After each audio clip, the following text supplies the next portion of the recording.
Understanding Gossip Circle, an English learning guide. Hello, everyone. Today, we're diving into a fascinating phrase in the English language, gossip circle. This term might sound intriguing and a bit mysterious, so let's uncover its meaning and usage together. Whether you're learning English as a second language or just curious about idiomatic expressions, this video will surely add to your linguistic toolkit. A gossip circle refers to a group of people who frequently engage in sharing rumors, personal information, or news about others, typically not present in the group. It's important to note that gossip usually involves unverified information, and the term often carries a negative connotation.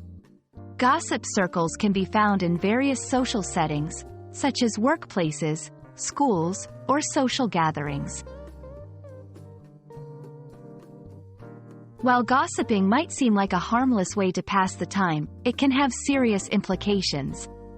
Gossip can lead to misunderstandings, damage reputations, and cause emotional harm. It's crucial to understand the impact of participating in a gossip circle and the importance of respectful communication. To give you a better understanding, let's look at some examples. 1. I avoid joining the gossip circle at work because I prefer to stay out of office politics. 2. The students formed a gossip circle, eagerly sharing the latest rumors about their classmates. These sentences show how the term can be used in everyday conversations.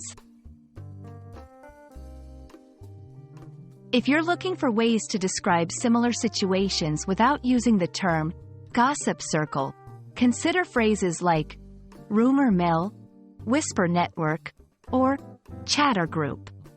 These alternatives also convey the idea of a group engaged in sharing unconfirmed news or personal stories. Understanding the phrase, gossip circle, and its implications is an important part of learning English, especially in social contexts. Remember, language is not just about words. It's about the ideas and values they represent. I hope this video helps you navigate social conversations more confidently and responsibly. Happy learning, and see you in the next video.